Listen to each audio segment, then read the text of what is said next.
Hi, welcome to the Israel First television program with myself, Martin Blackham. Natalie's behind the scenes today, but she says hello to you. With a program that looks at Israel, we look at the news, we look behind the news, we have interviews, and in the studio today we have Avi Zimmerman, who is the spokesman for the City of Ariel. Great to have you with us. Thank you, Martin. Thank you so much for coming across. I know you're a very busy man, so I really appreciate that. With pleasure. And it's great to have Avi, and we're going to be looking at the City of Ariel. We're going to be looking a bit maybe at the geography, where it is, how you can get involved in the work there.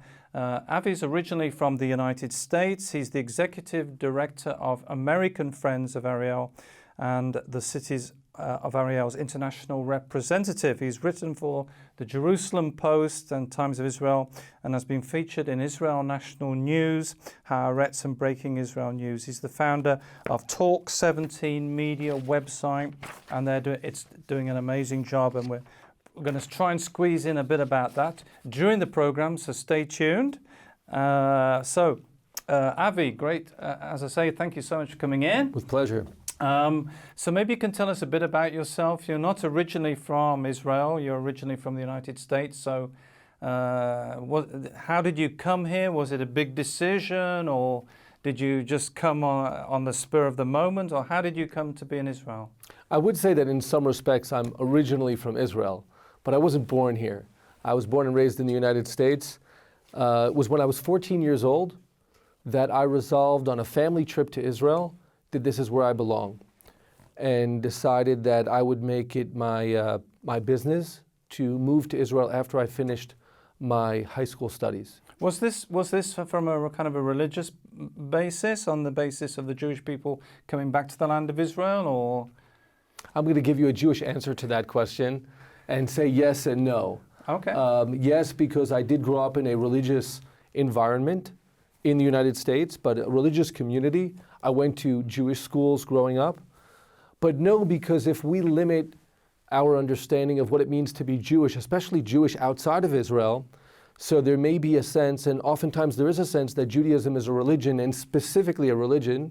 Mm-hmm. It was when I came to an understanding that Judaism is also a peoplehood and a nation, and to a certain degree that was a point of departure from the limited religious perspective on Judaism. It was when I came to those broader understandings of what it means to be Jewish that it made more sense that I belong in Israel as opposed to the United States. There's people watching maybe today who are Jewish from the United States. It's a big thing really to move. People have family there and ties there, business ties maybe. But you have personally experienced making Aliyah, coming across from the United States. What would you say if they're watching to, that for them? Because it's a huge decision, isn't it? I'm not much of a preacher. I would say that I've been very fortunate and blessed under my personal circumstances. So I made Aliyah just the right time in life. After high school, as I saw it, my Israeli counterparts and myself, we were all getting a start on life, leaving high school at the same age, and we were kind of at the same baseline. True, they had an advantage that I didn't have, which is they spoke the language here. It's a little bit of a gap that I had to fill in there. But I studied in yeshiva in a Jewish seminary and went on to serve in the Israeli Defense Forces with my peers, people of the same age. So that was an advantage that I had. I've also been very fortunate that my family moved to Israel 2 years after I moved to Israel. So now my nuclear family, parents, siblings, now my nieces and nephews, we all live in Israel. And a very fortunate set of circumstances. It's true that on an individual basis, people have to make a decision as to whether to move to Israel or not. But as I see it, this is part of a greater national renewal, and therefore a process that even whereas individuals may or may not be able to jump on the freight train of Jewish history, as a process, that freight train is moving forward. Now, you're the spokesperson for American Friends of Ariel. How did you move to Ariel? Because Ariel, people move to Jerusalem or people move to Tel Aviv, but Ariel is in the sticks a bit. How did you decide to move yourself, I guess, and the family over to Ariel? Well, first, if you ask anyone that knows me, they would say that as far as Avi is concerned, Ariel is not in the sticks. Ariel is the center of the universe. And maybe it's not the center of the universe, but it's a sister city to the center of the universe, which is, of course, Jerusalem. So I don't find it to be out in the sticks, but the reason that my wife and I moved, and we've been married for just over 16 years now, we didn't live in Ariel originally when first married. About 2 years into marriage, it was obvious to us that we were uncomfortable living in a comfortable environment. Comfortable meaning a religiously oriented community not far from Jerusalem, where we felt that it's great to be there, a wonderful environment for starting married life, but we wanted to get out there and be part of the development of the Israel of today. And there's a university there, so tell us a bit about Ariel. It's is it a very large community? It's a city, isn't it? It's described Everything's as a relative, city. and you have audiences around the world. So for some, our community might seem like a small neighborhood, and for others, it would seem like a very expansive city. There are 20,000 permanent residents in the city of Ariel and an additional 15,000 students at the university, which you mentioned. So it's basically a college town. We would be a larger city if not for some of the political or diplomatic challenges of developing homes in the region, and we can address that if you'd like, but we are at the 20,000 resident mark within a city that was designed originally back in 1977 to grow to a population of roughly 80 to 100,000 people. So we still have a lot of development laying ahead of us. And so are you building homes there, or is there construction at the moment, or is that Fortunately, on hold? a relatively new neighborhood was approved roughly 2 years ago, more than 2 years ago. It's a neighborhood of 839 homes, all within the city limits, again, that were predetermined back in 1977, but finally an opportunity to develop some of those communities, some of those neighborhoods. 839 homes is a very important step in the right direction, but that too will probably take another 2 to 3 years, probably about 4 if you consider all of the civic services that need to be established in that neighborhood. The infrastructure as well as the homes. You need roads. Infrastructure, roads, right. Utilities, then the homes, and then the additional layer as well, where are people going to be going to school, the kindergartens, the community services, etc. Now, Israel's really a high-tech nation. Is that part of the Ariel scene in the businesses? You have high-tech or So first of all, from a business perspective, I have a hobby. It takes up a lot of my time. But I do run the Judea and Samaria Chamber of Commerce and Industry. And there, I spend a lot of time working with the businesses and trying to help cultivate the business savvy, or really the business opportunities and the business ecosystem of the region, not exclusively Ariel. Ariel is a leader, though, in that ecosystem. When it comes to high tech, we have at Ariel University, which you mentioned before, roughly, I would say, a handful of not only startups, but more specifically startup accelerators of sorts. There's an incubator. There's an accelerator for aspiring startup businesses. And there's a lot of research that goes on at the university with the R&D. So there's a tech transfer company. So the university itself has a lot of opportunities. Right.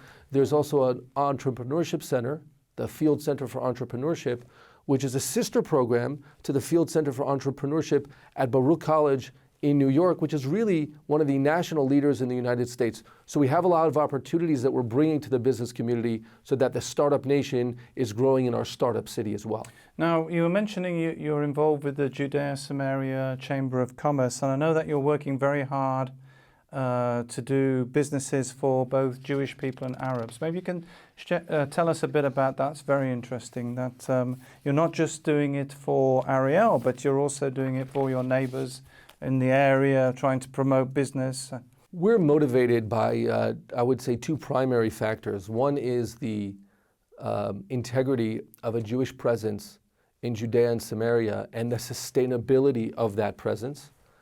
And the counterpart to that is the dignity of our neighbors and their sustainability. We believe in this little thing they call capitalism. And we think if there's business opportunities, they need to be shared and beneficial to all populations in the region. There are some fringe benefits to that. We'll see that there's little incentive for terrorism when there are business opportunities coming, economic development opportunities for our neighbors. But it really runs a lot deeper than that, because the ecosystem, the term that I used before, the opportunities to develop businesses need to begin with an ability for myself and my Arab neighbors to do business with one another, not just our ability to reach markets internationally. And because of the politics, for all too long, ever since the Oslo Accords of 1993, there have been attempts to denormalize, or what they call anti-normalization of relationships between Jews and Arabs in the region, and that prevents free trade. So we need to overcome, sometimes circumvent those challenges. So we're there to support the Israeli business community, the Palestinian business community, and the integrated business community. And I saw that you're working with them to make things happen, and this is a fantastic work. And so maybe you can tell us a bit about the Nehemiah project. I found that very interesting. Tell us what the Nehemiah project is and how people can get involved in that. Well, the Nehemiah project is actually not our project. Okay. We're fortunate to have friends across the globe, many of them in the United States, but not only. One of the churches that supports Ariel is a chapel out in San Diego, and they have something they call the Nehemiah Project, which sponsors different projects, not only in Ariel, but across Israel. A strong focus of theirs is Ariel.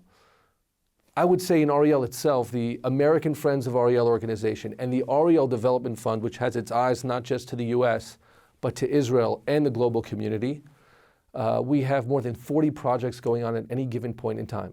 Some of them are large development projects that range from that entrepreneurship center that I mentioned before to schools and parks and a variety of civic services. We have plans for a new cultural center, although we do already have a center for the performing arts. We'd love to have a school for the arts. And if you're watching today and you'd like to support this, this is something you're interested in, helping the City of Ariel, helping the people of Ariel, helping communities there. There's a website they can go to help? Certainly, it's friendsofariel.org. So that's friends of, and then ARIEL.org. And that'll give you quite a bit of information. Just go to projects there. We have 9 project themes within that sub-projects and a lot to choose from. We're coming up on the beginning of the school year now. There are opportunities to support really on a social level some of the smaller projects. You don't have to build a building to be partnering with Ariel, but I will stress one thing. Sometimes people have a sense that the way to help Israel or to help the Jewish people is similar to the way they may conduct, let's say, missions work across the globe. And I would humbly suggest that the best way of looking at Israel is through the lens of the Bible. And not to do so in this sort of, well, let's help them out because they need a helping hand, but rather let's come in alignment with a grander plan that's beyond ourselves and say, how is it that we can be in partnership with what's happening in Israel? And that slight shift of orientation really creates very creative opportunities for partnership. And do you think, talking of that, do you think there seems to be something going on at the moment, the linking of Christians and the Jewish people, or the Jewish people and Christians to work together? There seems to be a big move at the moment. Is it something that you're aware of? Or? The City of Ariel was a pioneer in Israeli-Christian relationships. Wow.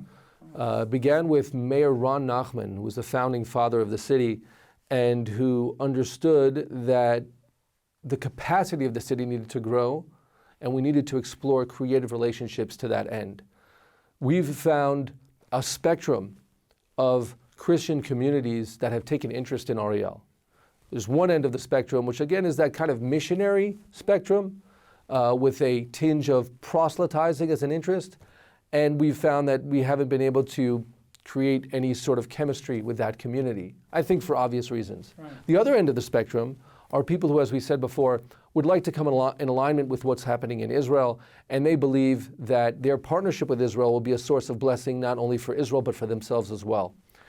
And with that group, and there are many groups like that, we've been able to develop things that don't exist anywhere else in Israel. We have a leadership center, the Ariel National Center for Leadership Development. It's the largest outdoor training center anywhere in the Middle East. And it's based upon a very long-term already relationship with a Christian ministry in Northern California called the J.H. Ranch. But that Christian ministry modestly and humbly came to Israel and said, we have 30 years of programming under our belts, but we cater to a Christian audience.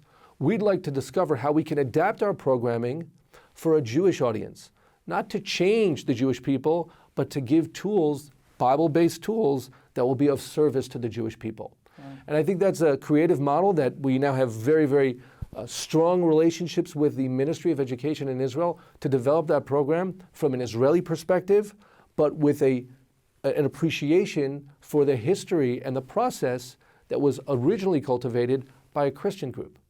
So we can do new things when we think in this train of thought. Wow. And I think one of the things is it's being sensitive, that people just being sensitive about each other and being careful and not mutually respectful. Right. I think that's the key, because a lot of people will be asking, Avi, we want to get involved but have no experience of having dealt with Jewish people, or they're watching the program today and they want to get involved. And I would just say, just being respectful, very, very important. And you can be bold and suggest things, but the respect is the key. And it's just amazing to see the growth of Christian-Jewish relations.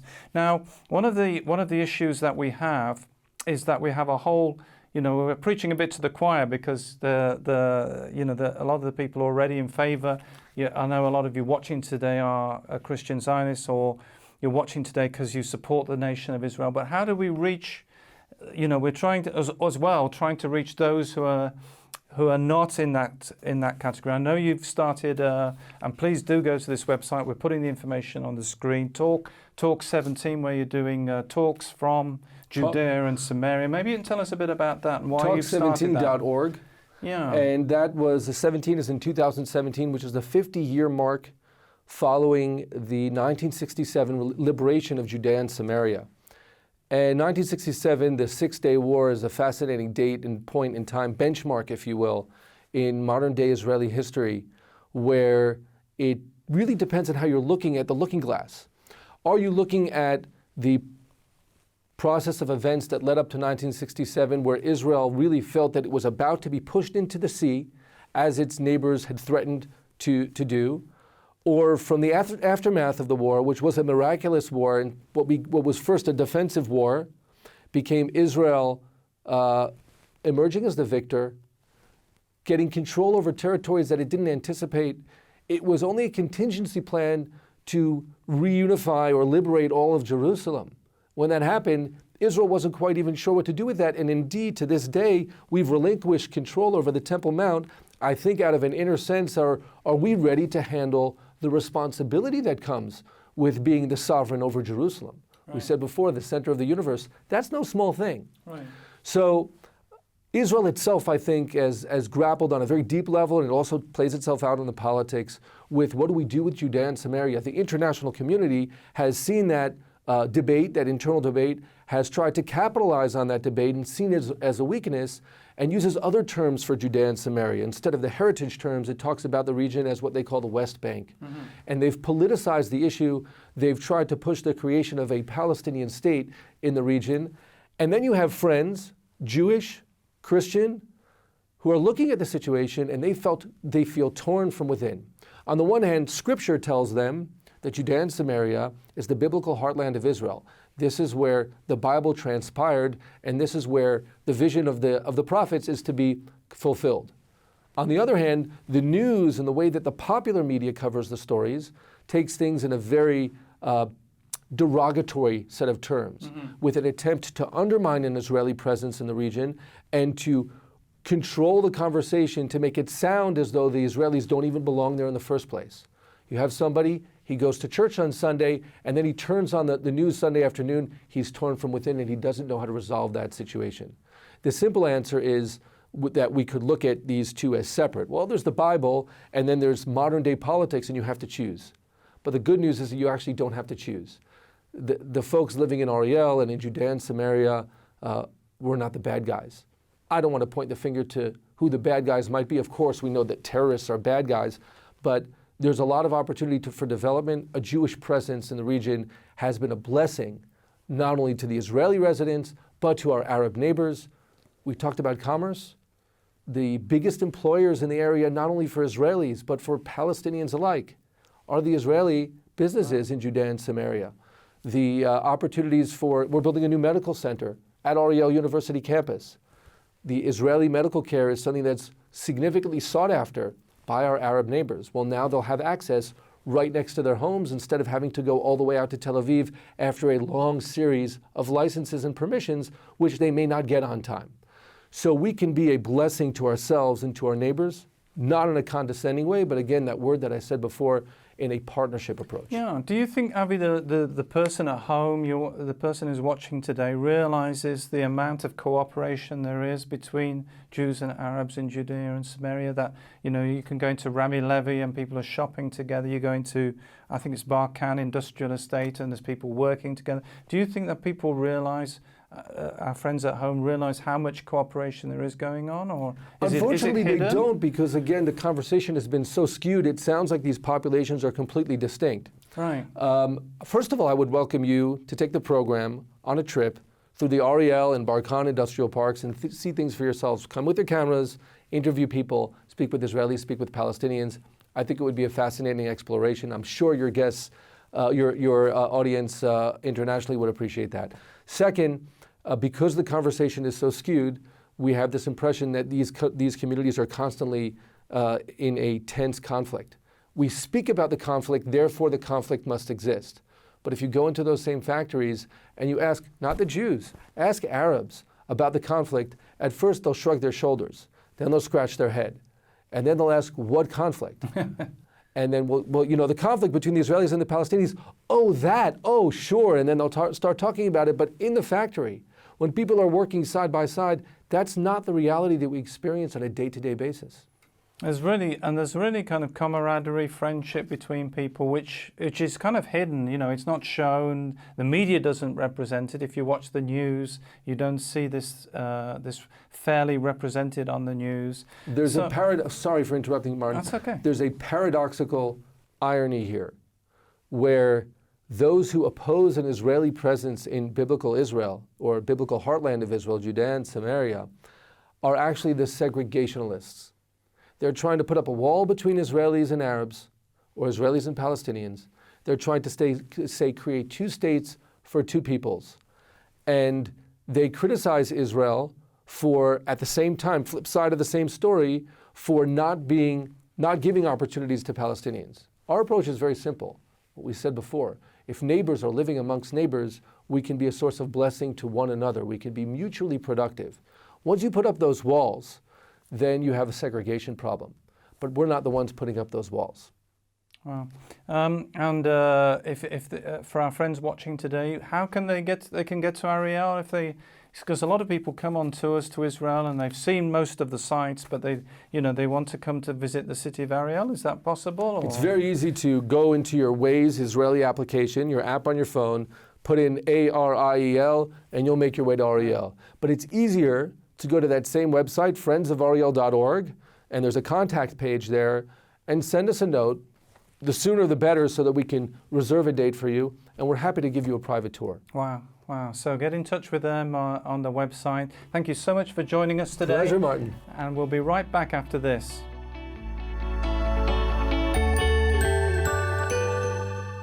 Shalom, the friends, wonderful to be with you. Today we are going to look at the Shema, which is a beautiful prayer. And this is how it is said in Hebrew: Shema Israel, Adonai Eloheinu, Adonai Echad. And you find this prayer in Deuteronomy 6:4. Now, when you look, when it's written in Hebrew, all the letters are the same size, but sometimes they are made bigger. And there is, in this prayer, there is two, which is amazing. You have in the Shema, you have a Ayin at the end of Shema, and also in Echad, the last Dalet, and is also written big. Why is it like that? You see, when you put the two letters together, making the name Ed, and Ed is witness or testimony. If you put it on the other side, is Da, because you put the dalet before the ayin, and it's da, and it's like, I know, is knowing.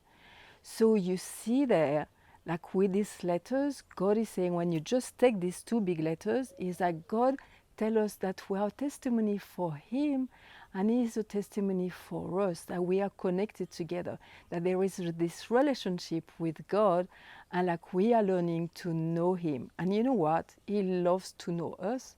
He loves us so dearly, and sometimes we forget about that. But our God loves us so much. Now, when you look again at the name Echad, it's like Aleph, Chet, and Dalet. So when you look at the numbers, you have Aleph 1, Chet 8, Dalet 4. Okay, and so when you count them together is 13. If you think 13, suddenly for me, because I start to learn more in the Hebrew thing, is like it reminds me the name of God, which is 26, which is Yehovah. Okay, Yud, He, Vav, He. So again, you see this relationship, this witness, who are witness to each other. Witness is somebody who sees something. So with God, He brings 13, and I bring 13, and He makes His name Echad. There is this relationship together. And this is just all in this little prayer of Shema. When you start to unravel it, you see all this beautiful thing in it. Isn't it amazing? So we're saying this prayer again together. Shema Israel, Adonai Eloheinu, Adonai Echad. So I hope that you enjoyed that, and we'll see you next week. Bye.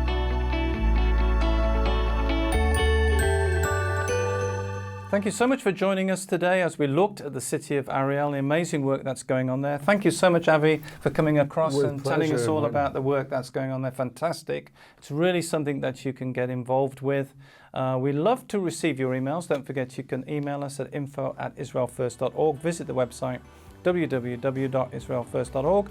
And remember, we're the program that looks at the land, the people, and the language.